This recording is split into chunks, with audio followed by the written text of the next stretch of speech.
Good day everyone. Today we are going to explore the fundamentals of Java, one of the most widely used programming languages in the world. Myself Mugambika, an Assistant Professor, Department of Computer Science and Engineering, Hindustan Institute of Technology. We have two major objectives for this program. The first objective is to understand object-oriented programming concepts and basic programming features of Java. This is for understanding level. The second objective is to understand the fundamentals of object-oriented programming in Java, including defining classes, objects, invoking methods, etc. and exception handling mechanisms.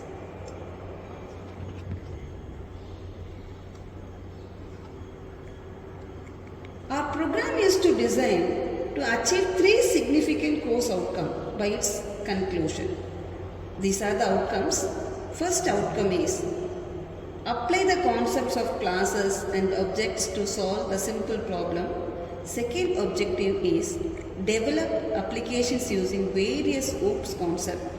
Third outcome is apply exception handling mechanism and multi-threaded model to solve real-world problems.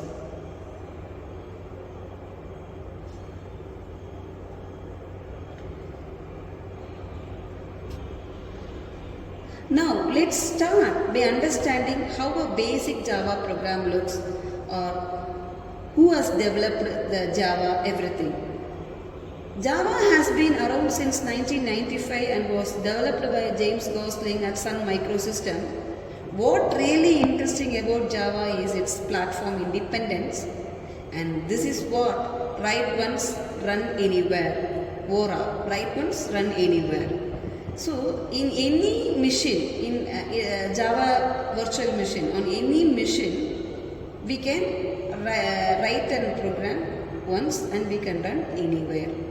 So, no matter what operating system you are using, either Windows, Mac, Linux, Java can run, work on all of them. Before starting to the Java programming language, I'll just tell my own experience. How did I? A few years ago, I found myself sitting in a dimly lit computer lab surrounded by fellow students. All of us are staring at our screens with a mix of excitement and anxiety. We were able to embark on our first programming course, and the language we were going to learn was Java. At that moment, I had a little idea of journey ahead. On the first day, our instructor introduced us to Java as a powerful, object-oriented programming language. I remember feeling overwhelmed by the terminologies, classes and objects, inheritance, polymorphism. It all sounded like a foreign language, but there was something intriguing about it. I could sense that it was the key to unlocking the world of software development. As the weeks went by, I immersed myself in coding exercises. One day I decided to create a simple game where a character would navigate through the obstacles. The thrill of seeing my character moves across the screen for the first time was exciting. But soon enough, I hit a wall when my game crashed due to an unhandled exception. Frustrated, I spent hours debugging my code, learning about my try-catch blocks and how they could prevent my game crash unexpectedly. That experience taught me not just about exception handling, but also about resilience and problem solving. I realized that programming is not just about writing code. It's about thinking logically and creatively to solve the problems. Fast forward today, and I have developed numerous applications using Java, from mobile apps to backend systems. Each project has been an opportunity to apply what I learned during the initial course. Java has become more than just a language, it's a tool that empowers me to bring ideas to life. As we dive into the fundamentals of Java today, I hope to share with you some of the same excitement and knowledge that sparked my journey. Whether you are here to learn for to fun or to kickstart your career in tech, remember that every expert was once a beginner. This story not only personalizes your presentation but also highlights key concepts such as a problem solving and resilience in learning programming, make it relatable and engaging for your understanding. Now let's start by understanding how a basic Java program looks. Every Java program begins with a class declaration. You will always see the word class followed by the name of the class, the main method, which is public static void main. String args is the where execution of your program begins. Let's take a simple example. Java public class, my class, public static void main string args, system.out.println hello world. This is the basic Java program that prints hello world to the screen. Let me explain in detail about what is public static string args. Public, an access modifier specifies who can access a method. Making the method public allows JVM to invoke it from outside. The class itself is not a public, its access is restricted. Whereas in static is a keyword. The main method is the entry point for a Java program where Java starts execution without it. The JVM won't execute the code, making it crucial part of any Java program. Understanding is essential. Void is a keyword used to specify that a method does not return anything. The main method return type is a void, since the JVM does not process any return value from it. If the main method has a return type other than the void, a compilation error occurs. So next comes the main. The main method in Java is the entry point for the Java program and it is not a keyword.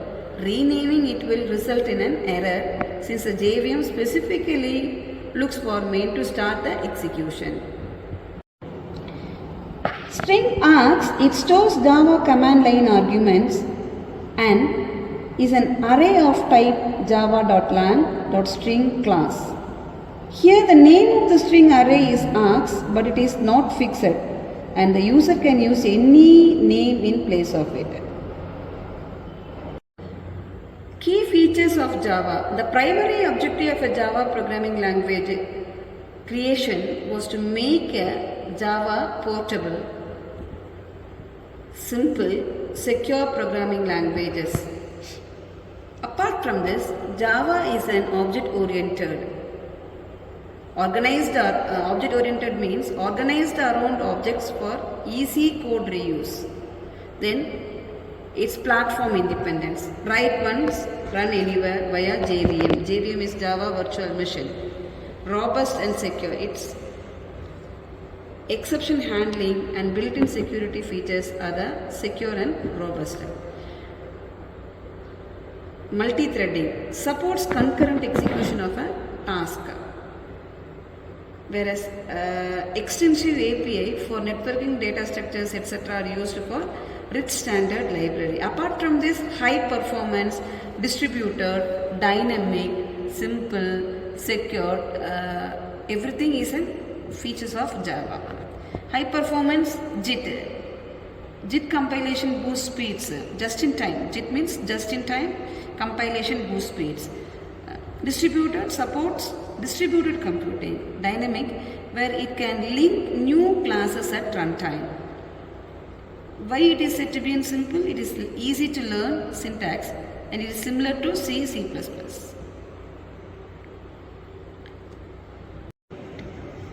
Data types in Java. Data type specifies the different sizes and values that can be stored in the variable. There are two different types of data types. One is primitive, another one is non-primitive. Primitive data type includes boolean, char, byte, short, int, long, float and double.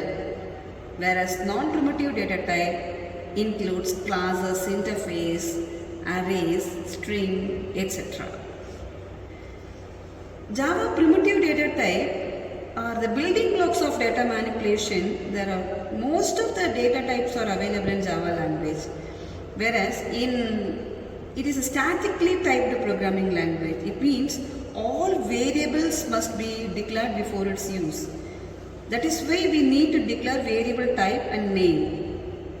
There are 8 types of primitive data type. One is Boolean data type, another byte data type, char data type, short data type, int data type, long data type, float data type, double data type.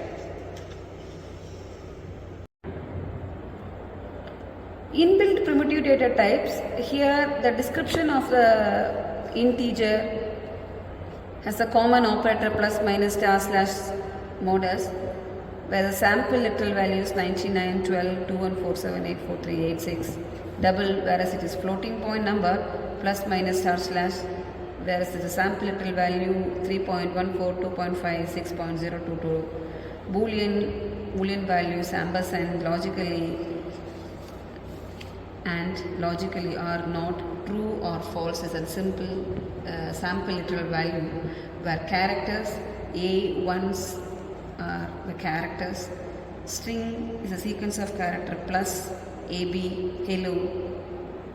These are the examples for the inbuilt primitive data type.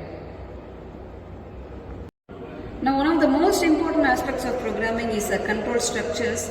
In Java, control statements includes conditional statements like if, switch, and loops like for, while, and do while.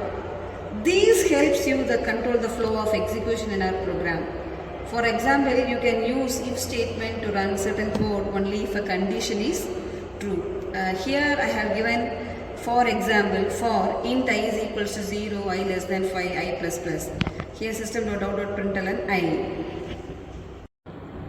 Now we will see how to declare an assignment statement. Okay, declaration and assignment statement.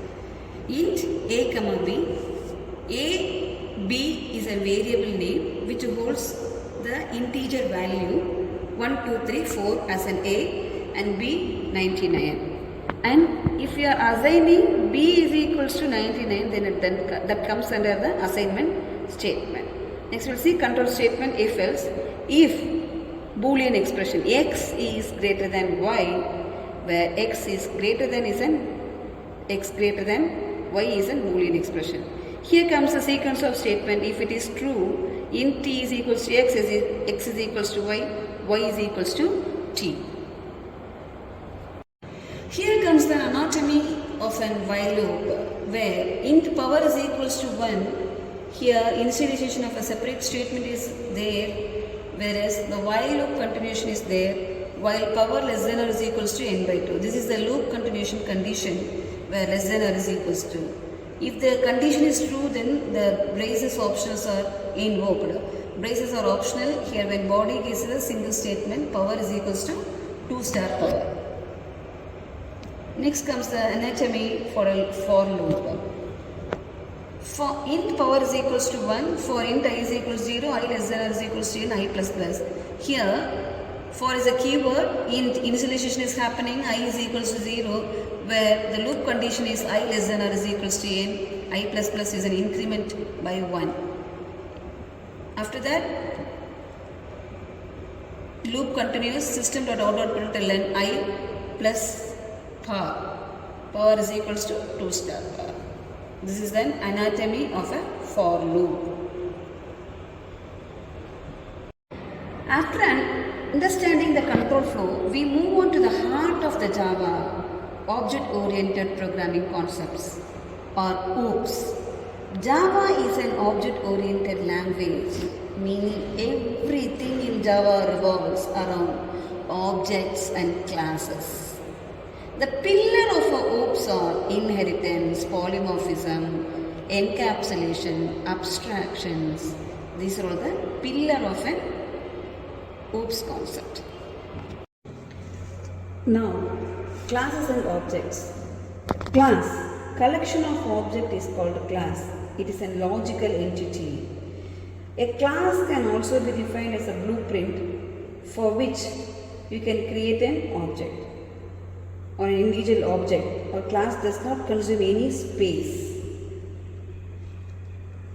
Whereas object is an instance of a class. Object means a real world entity such as pen, chair, table, computer, watch, etc. So, OOPS paradigm supports objects and classes. Here comes an example: class car, string color, void drive, system.out.println driving.